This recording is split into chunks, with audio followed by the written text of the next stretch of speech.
Oh, let me tell you something. Bustin' makes me feel good.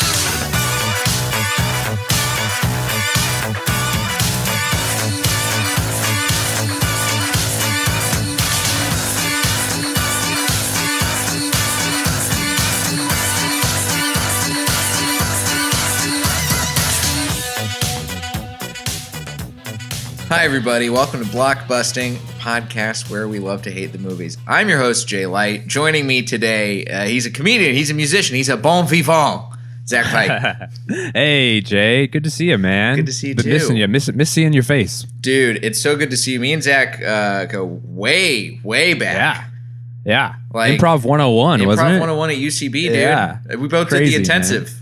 Yeah, that's right. Just get it over with. Yeah, just knock it out in 2 weeks. And we did it in a building that no longer exists. Yeah. R.I.P. R.I.P. UCB Sunset. But Zach and I still run into each other over the course of our time in the comedy and improv community. And one thing I knew in the back of my mind, and now I have obviously a huge recollection of it because we were just talking about it, is you're a musician as well. Yeah, I would say so. Yeah. My W-2s and, let's be honest, 1099s. I think if you looked at those, you'd be like, "Oh, you're a musician. You're not really a comedian." Right, but nobody's really a comedian, right? For like their entire time they're ever doing it. So for sure, there. I mean, you're still making art, and you've got the movie you wanted to talk about today. You've got a personal tied to it because of your musical background, and that movie is Whiplash. Yeah, this movie, I gotta be honest with you, Jay, I never was able to get through the first 10 minutes of it until about 2 hours ago. Really? Until this morning, I watched it for the first time all the way through. Every other time I've started it, got 10 minutes in and said, "Fuck this noise. I can't deal with it." Just, there's lots of different levels to why I don't like this movie. One of the big ones is, I think, This happens. I listened to your last episode about funny people, where it's like a movie about what it's like to be a comedian. I think movies that try to take like a subculture and really examine it and then get it wrong are most infuriating to the people in that subculture, you know, because we just know like, oh, that's not how it is. And this movie does that in spades. And it's also just any movie that shows musicians, like even if it's like The Wedding Singer and you're just watching people pretend to play instruments, because I know they're not doing it. That's always like a pet peeve, but that's like a fun pet peeve. But this movie, because it's all that, makes me insane. Like it was hard to get through. I couldn't handle it. So you've tried watching it a couple times before. I have, yeah. And same with La La Land. I think anything Damien Chazelle, I can't. Interesting. Well, yeah, Damien Chazelle has sort of become, I think not by his own, not on his own fault or anything, just become a very divisive director. Just because La La Land came out in a year that I was just thinking about this the other day. The cycle of La La Land, where everyone was like, "Oh my God, this is the one. This is going to win Best Picture," and then everyone was like, "Wait a minute, this movie is like really corny and really like by the book."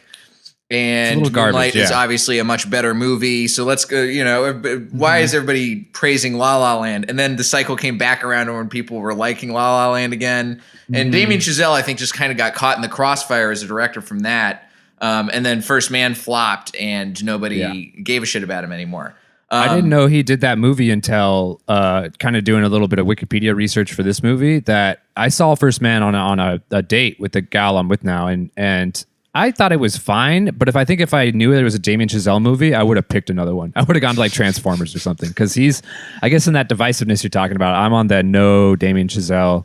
And I think it comes from this movie, because of this movie and knowing what it was about and the history I have with it. When La La Land came around and I saw the trailer where, was it Ryan Reynolds or who's the Ryan Gosling. Ryan Gosling, thank you. The other Ryan. It was the other hot man Ryan. The other hot white Ryan guy. Yeah, when he was like, "I just want to play jazz," and he's playing like in a LA, it's about like an LA jazz bar. I'm like, "No, thank you. Yep, not gonna do it. Can't do it." The other thing I just realized, like, I was watching this movie, most of the time I was watching it, I was trying to like grab my thoughts as to like why I have such a visceral reaction to it, and a lot of it too is the history of it. When it came out in 2014, I was like I was doing gigs. I've gone to jazz school. I've like done what the guys are doing in this movie and then moved on from it and gotten professional work. And when I'm on those gigs, since 2014, anytime I'm like hanging out after the show, usually with the drummer, because I'm a bass player by trade, without fail, some fucking dad or Karen or someone who's just like not a musician comes up and is like, "Oh, hey, what's up? Whiplash? You guys seen Whiplash? Whiplash?" Like, and that's annoying. And I realize why it's annoying. It happens to me also. I grew up on Catalina Island, which is a little place out here. Mm-hmm. And every time I mention that now, without fail, someone just goes, "Oh, Catalina wine mixer." You know what I mean? God, so that it's that same quote, that immediate thing. Yeah. It's the same thing of like everyone kind of people who are not hip to it just think that that's you're going to like they're doing it to be friendly. I don't want to be like a dick to those dads I was talking about, but like it's just insufferable after a while because you keep hearing it over and over, you know? Well, that's the thing I think with, you know, we talked about it a little bit with funny people and certainly it bears repeating now. I think when directors make movies about a form of art in particular, I think this plays itself more with movies about artists. Especially with something that's like harder for the average person to really have a good grasp of technically, like stand-up comedy or jazz. It becomes just an oversimplification because that way people will be able to latch on and think they know what they're getting. Like I know jack shit about jazz music. I don't know what it's supposed to sound like. I don't know how it feels to play it. All of my musical experience, I gave up. I got fired by my piano teacher. My piano teacher, wow. When I was like 14, she was like, because I didn't practice. I didn't give a shit. Yeah, right. But she was like, you should choose another instrument because you're wasting. You're paying both of our her time. too. Yeah, you're paying her to take piano lessons. It's not like, you know what I mean? She was paying you. I think this is even more so. What you're saying is 100% right. This movie's even more so because not only is it just about jazz in general and like the jazz music community, but it's about a super ultra specific part of it, which is conservatory jazz programs, which are also like a divisive topic in America because they sort of have this weird history where jazz was an underground art form in the 50s and 60s. But got popular, and then it kind of became sort of popular music for a little while, and then went back down underground. And there's a bunch of like, you know, high school kids and people in the Midwest and different parts of the country that weren't in New York or LA who like latched onto it and wanted to do it. It was taken to like super high levels in New York and different places. Everyone kind of has like a base knowledge of jazz now because of it, like John Coltrane and Miles Davis. And people in like the educational side of music, like the classical music side, classical music schools, started to be like, hey, we should teach this in schools. And because classical music and especially the culture behind it is so rigid, there was huge pushback. So all the programs that did get developed, like in the 60s and 70s at like, I'll get a little inside baseball here, but like University of North Texas and like University of Colorado, New School in New York, which I think this is kind of trying to, it's like I think it's Schaefer Conservatory in this, which is like Schaefer the made up thing to stand in for those kinds of schools. And those, because they had such a chip on their shoulder because of how they were rejected at first, got super intense. So now there's like UNT is sort of like the Navy SEALs of jazz, which I think is the school that they're trying to portray in this. Because there's histories of like suicides there. It takes like 6 years to get your bachelor's degree in music. Most people never do it. There's like an 80% dropout rate. It's super intense. And the stuff that's crazy about this is because you're right. Like normally when there's something about something this specific, they'll like throw away some of the technical specifics so that dramatically it works. You know, they're like, oh, layman people don't need to know the insides. Like we'll do a broad, but this movie is about that like specific shit. So when they get it wrong, it makes me that much more angry. Like, right. Well, like there are parts of this that are true. Like I've yelled, not my tempo. And I've had it yelled at me, like, not my tempo. You know what I mean? Like, my tempo. That kind of shit is, like, real. There's certain parts of it that felt like, oh, yeah, they're doing a really good job of, like, representing jazz school. And then you can just feel Damien Chazelle's little fucking fingers going on his computer being like, no, it's more intense than that. Like, it's more, he heightens it where it actually, I think it would work better if he was just honest about it. Like, it is an interesting subculture. And he doesn't need to have fucking J.K. Simmons bitch slapping people and, like, doing all this ridiculous. But who doesn't love seeing J.K. Simmons bitch slap people? I mean, that's true. He's so I can watch great that. at it. He's great. Like this movie, I was arguing with my girlfriend over text while I was watching it, just being like, "Oh, I hate this movie." She's like, "Don't," and she's kind of was defending it, saying like, "Oh, they just needed to, change this and change that." I'm like, "No, it's not." Like the actors are all great. Like I would watch J.K. Simmons fucking read the phone book, but it's the writing that you can see Damien Chazelle's mitts on it that is like dumb as hell. A lot of the lines are super dumb. And then also like if you're going to make a movie about a specific thing where you do such a good job. Like J.K. Simmons has a conducting degree. That's why he got this part.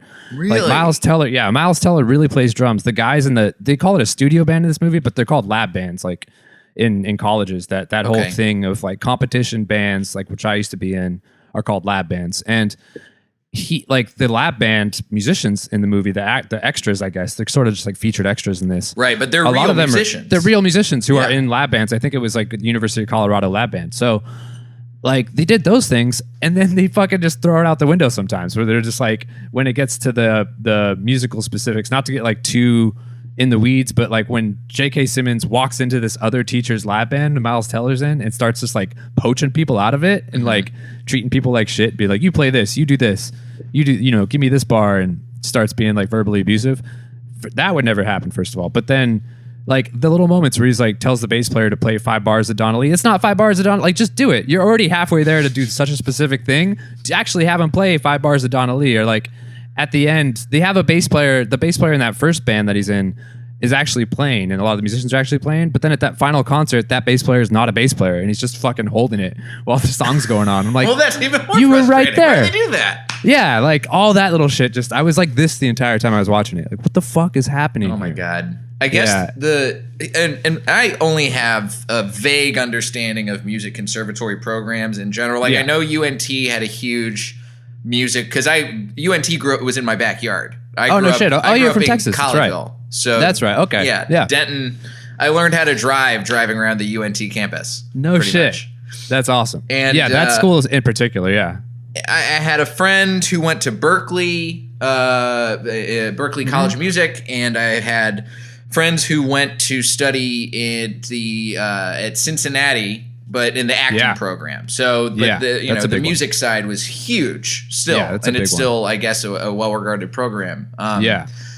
But that's the thing. It's like, I mean, hearing all my friends' stories about the acting program at CCM, if they made a movie about that, like if Damien Chazelle did that, it would basically be taking apart like all of the fun parts and only highlighting like the tedious bullshit, and then also getting the tedious bullshit wrong. It'd be like taking a movement class and boiling it down and being like, all right, this is where you're going to be doing the thing where you're like trying to be as heavy as you can moving across the room. Yeah. But they're going to get the names of everything wrong. Like I was just about to. I didn't even try and guess what the name of it was, because I know I'm going to get it wrong. Right. But they're going to yell at people for doing breath work, and they're going to say something is like Meisner technique when it's Stanislavski or some bullshit like that. Yeah. And that's the most infuriating thing, is like you're halfway there, man. Like you're almost. I see what Damien's trying to do, and the third heat of why this movie fucking grinds my gears in all Damien Chazelle movies is he's the kind of guy, without ever having met him, and I don't think I ever will, so it's safe to say this, he's the kind of fucking privileged jazz nerd that I've dealt with throughout my life, where I went to jazz school, but then like a lot of people, I dropped out to gig. Like a lot of guys find a realization, and I heard it from like my professors of like, my professor said, like, I have 2 doctorates. I've never been asked to show my degree. You don't need a degree to do this if you're good enough. Like, it's just if you got the goods or not. So when I was able to start working, I didn't have like a lot of money growing up. So when I was able to start working, I was like, fuck this. I'm just going to go work. And I was gigging, and then I would, I worked my way up in like the professional world to where I was a band leader for like a show band. And I would get this like sort of feeder thing where guys come and go because you're on the road a lot. And I would get dudes from UNT, from Berkeley, from these places, and they would come out with all this fire and like artistic, like how Miles is at the end of this. We're like, I got this. I know what the fuck I'm doing. And it was my job for the next fucking couple weeks to like re-break them and be like, no, dude, it's not. Don't take yourself so seriously. It's no one gives a fuck about jazz. Play Sweet Caroline. Shut the fuck up. Right. Like, and that's what I kind of think. I mean, if we're talking message of this movie too, what Damien Chazelle is doing is using jazz and this like conservatory jazz program as a vehicle to just make Miles Teller look like an asshole about art. Yeah. and greatness and what it takes to really be a great musician or a great artist or be at the top of your field in whatever you do.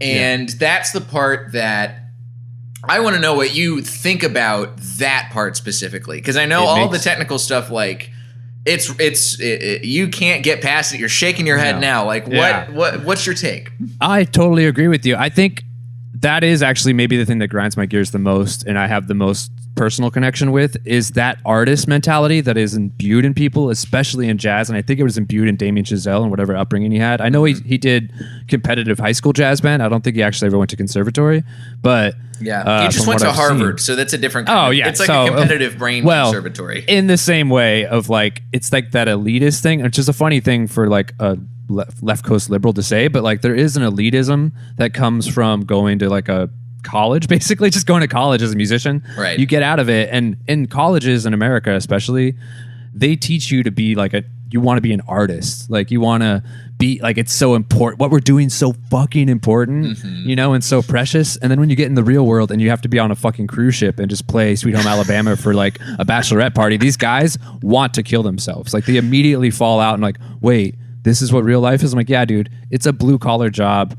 You just have to show up and do the thing. Like I always used to explain it to these putzes as, all right, man, like no one wants to hear your fast bullshit. Like you're like you do train to, I did it too. Like you train with music a lot of the times, especially in conservatory, you play the hardest, most difficult technical things that you can so that the easy stuff is easier, right? That's the idea behind it. But then a lot of the guys just think that's the only music that's worth playing. So then they come out and they start fucking around, and just like the first time they take a solo on, you know, Born to Run or some shit, they do like jazz licks. I'm like, what the fuck are you doing? Like I've had to shut them, these kids down so many fucking times. Yeah. They just think like, oh, I need to do something different always. I don't need to do the Milk and Potatoes fucking E Street Band version. I need to do my own version. It's like, no, dude, just do the fucking E Street Band version. Like, and having to slap that into guys. And the way I explain it is like, if the ship or the bus or whatever like crashed and the apocalypse happens and we're in like a Walking Dead type town and there's only 1,000 humans left, the only thing that'll stop other people from eating us alive is if we can play Happy Birthday, you know, play the Auld Lang Syne and their favorite, and make booty shake. Like make people dance. Yes. That's it. And you're not going to make people dance by playing some like Whiplash, and this is in like 14/8 time signature. You're never going to fucking do that. Nobody wants to shake booty to Whiplash. Yeah. Who's going to shake booty to Whiplash? Exactly. Nobody's trying to fuck to Caravan. Exactly. Yeah. So there's like this disconnect between people who go to school, in Harvard especially. Like my sister went to Harvard, so I can talk shit all day. And like it's a thing of like, what we're doing is important, yada yada, but then they forget just like the milk and potatoes of like, what is my job in the world? Like what service do I provide? And they forget that they're even service people, like that they're even employees, or you know, like you get paid. We're service workers. Yeah It's just like with comedy or something, like in writing, like you're a writer of comedy, right? But then what do you actually do? You sell advertisements, right? That's your actual job. Pretty like much. your real job is that like you create content for companies so that they can then take that content and get eyeballs on it so they can sell ads. Right. That's I'm trying to make people look good, and I'm trying to make companies look good. Exactly. From my way back in my little office with my mask and my air purifier, just because this is the only way that I made beef sound a little bit more appetizing. And guess what? Now I get to take home a tomahawk steak and a paycheck. Yeah. And if come from if Miles Teller then had to come and join my band, and I know this from experience, that reality shock makes them fucking so depressed and like I've turned so many guys into alcoholics and then got them out of it. Like it's just been like, hey man, just like drink it off for a couple of weeks until you get used to it, and then you'll learn, you know, like then you can just accept it, and then you can take pride in it, and it's not a bad thing to be like a blue collar worker, you know. It's not a bad thing to be I think functional. I think especially like I studied I didn't go to film school exactly, but I would say as far as like from my education background goes, the more artsy side of things came when I was taking all of my creative writing classes. Oh yeah, because I love my creative writing teachers and I love my classmates. But we all definitely had that sort of like, oh, we're making like cool shit, man. And like, I really loved like the poetry that my classmates would write and the short stories and the essays and the stuff. Yeah. And then now I'm sitting here like I'm sure that some of them probably make money off of writing, but I did not anticipate that like the way I would be doing that was by putting words into Gordon Ramsay's mouth or something. Yeah, right. For sure. And not there's no real artfulness to it. It's just it's assembly line work. Yeah, totally. You see it with film school people a lot, where it's like you go to film school, you make these really cool you watching Fellini movies and like cool black and white shit, and then you come and you're just a fucking PA on a commercial. Like that's what you're really doing, right? Is that stuff? So there should be schools that just teach that. That's unless a whole you other topic. unless you have enough cash, or if you got a sweet like a Canon 7D for your graduation present, then you can put together a dolly track and figure out how to pull focus correctly. Yeah. Then you can go make Tangerine or whatever the fuck. Like you can just go do independent films, and there's this place for that, right? Like I don't want to shit on artists, but the kind of school that they portray in Whiplash is like a trade school basically, and they're training people for a world that doesn't exist anymore. It's truly just Lincoln Center and like a handful. Gordon Goodwin, Michael Bublé. There's like 4 or 5 big Henry Connick Jr. There's like 4 or 5 big bands where like this kind of player that is trained in this way would go to, and that's it. Just like classical music, it's been a problem for a long time where it's just like only so many orchestras, and there's like hundreds and thousands of kids who go through every year from high school like, I want to be a music major, and it's like, well, there's like 80 jobs, so have fun. It's the same in film too, but that's the thing. I think that once you start, I mean, here's the thing about I guess just sort of all art, music and comedy. Certainly, this is my experience with it. It sounds like it's been your experience too. Oh yeah. As soon as you get rid of the idea of, I'm doing something to try and be great. That's when you find you're actually able to like create on a much better and healthier level. Yeah, totally. And I think that it is good. Like there was that moment in this movie where he's just basically saying like you have to like the worst 2 words in the English language are like good job or whatever. Like I kind of see that a little bit because there is some of that, especially in music school and stuff, is like you never get to the point where you know what you're doing. You know, you're always learning. That sort of mentality, like I'm on board for that. I get that argument.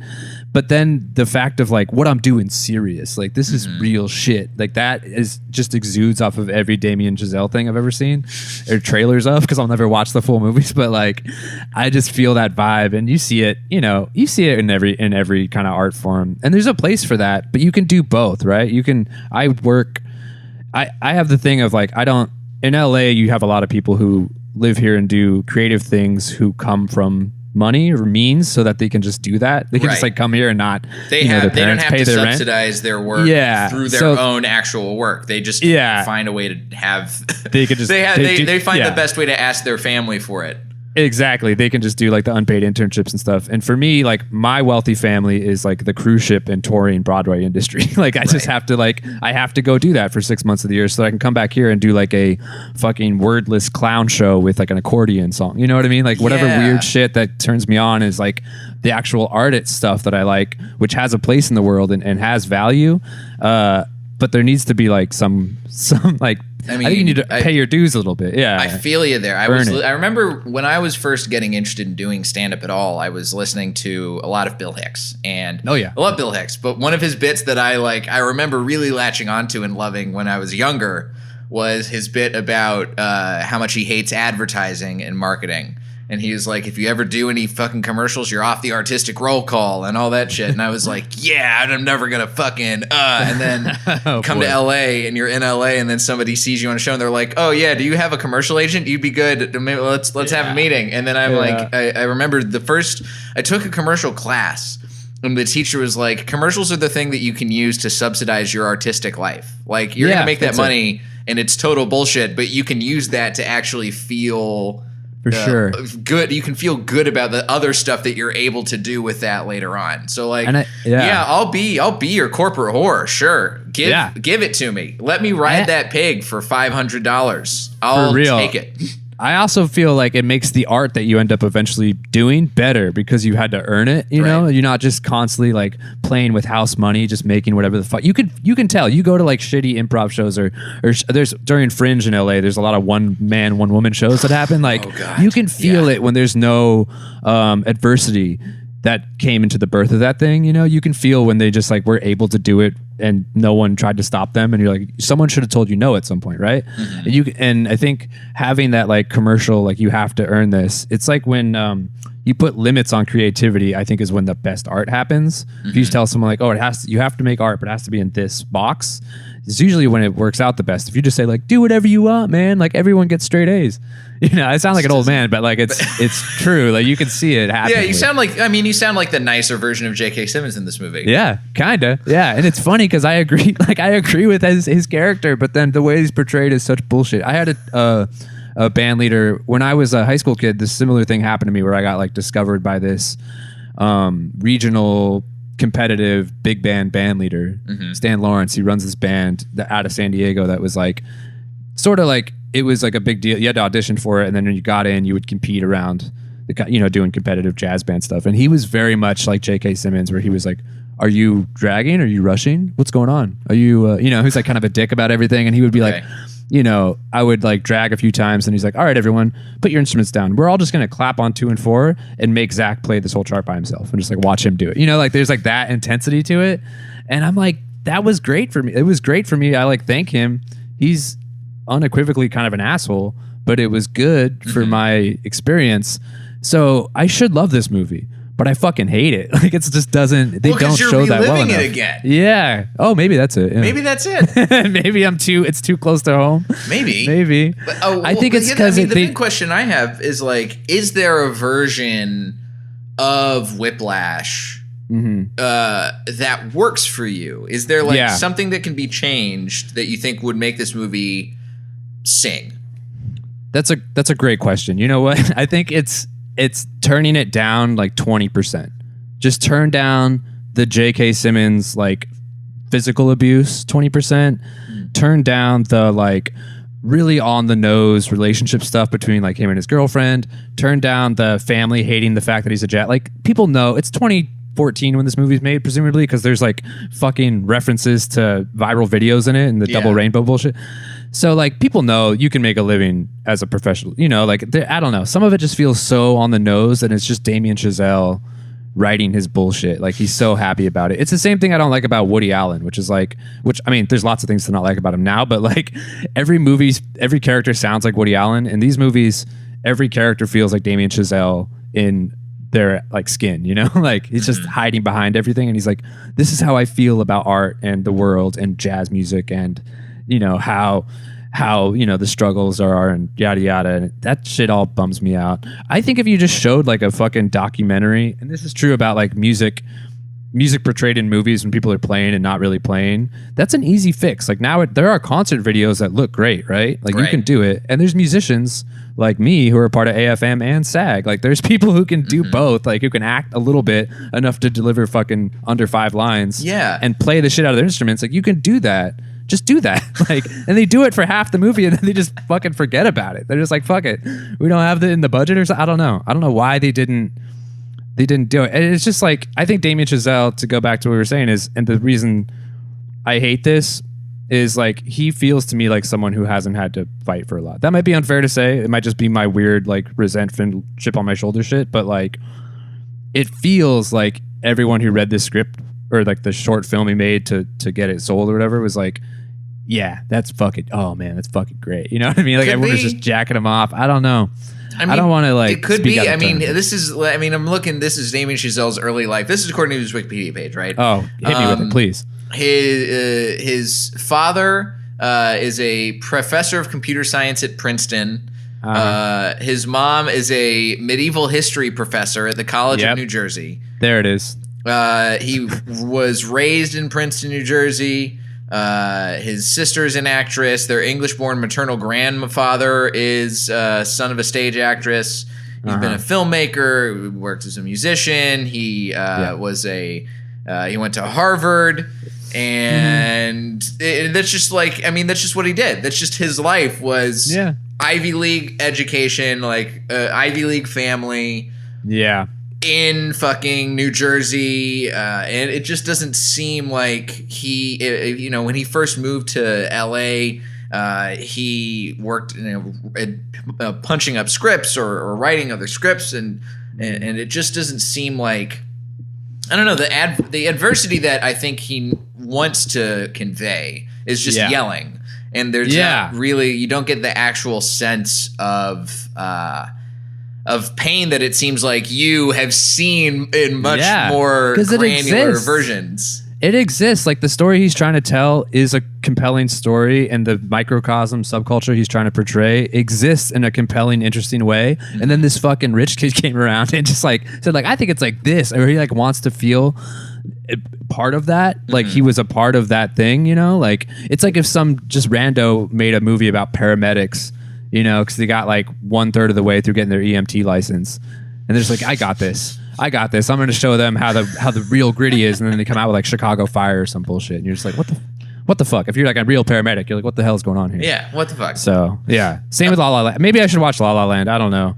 La La Land is a much more fun movie than Whiplash is. Do you Whiplash think I would hate it for the same reason? Designed to make you watch Miles Teller and J.K. Simmons and just feel kind of like crushed by the weight of someone's artistic dreams. La La Land is much more fun and vibrant, and it's got, you know, these Busby Berkeley inspired numbers and stuff.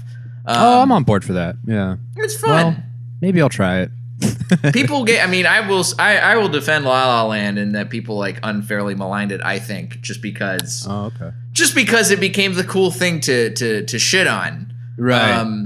Right. But there are certainly other better movies out there too. Like, and you know, I it's not a movie that's about drumming, but I just watched Sound of Metal, which is a movie about a drummer. Oh, I heard about this. It's great. He loses his hearing. Riz Ahmed, amazing performance, but it is about.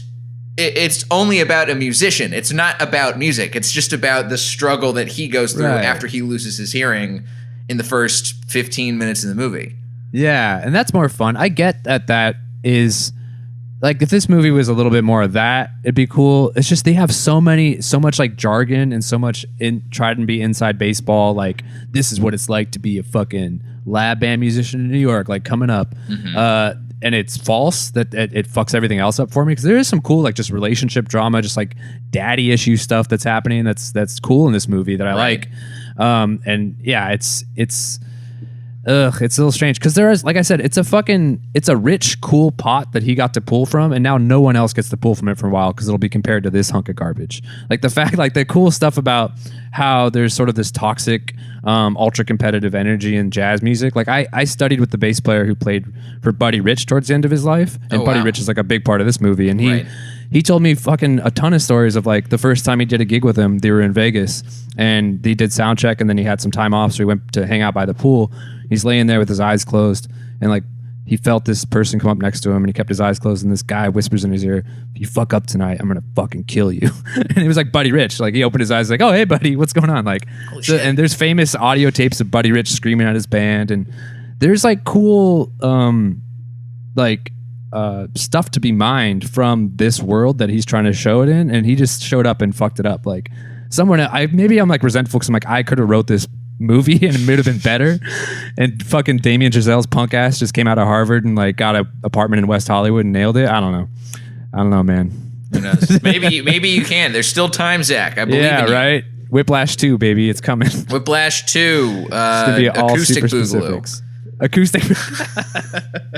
Yeah. Well, Zach, listen, man, this has been very, very enlightening, and I'm glad that you were able to shine a light. I wish I hadn't said enlightening and shine a light in the same sentence, but sometimes words just fall out of your mouth and they're dumb.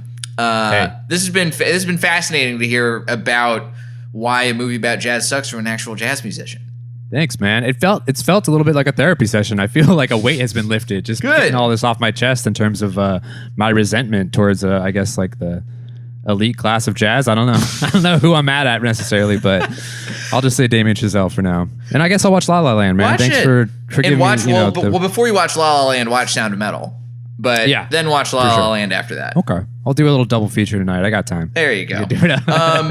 If people want to see what you're up to and see your work and stuff, where can they do that? Yeah, I mean, I'm on all the social media. Just hit me up if you want to see me do some bass videos and also talk about ice cream or some comedic bullshit. It's just Zach Pyke, just like my name on Instagram and all those things. I think on Twitter I'm the real Zach Pyke because I got on when way back in the day in Twitter when Shaq was saying like the real Shaquille, and I thought that was just what you did. Like you just put, oh, I'm the real, but now I just look like an asshole.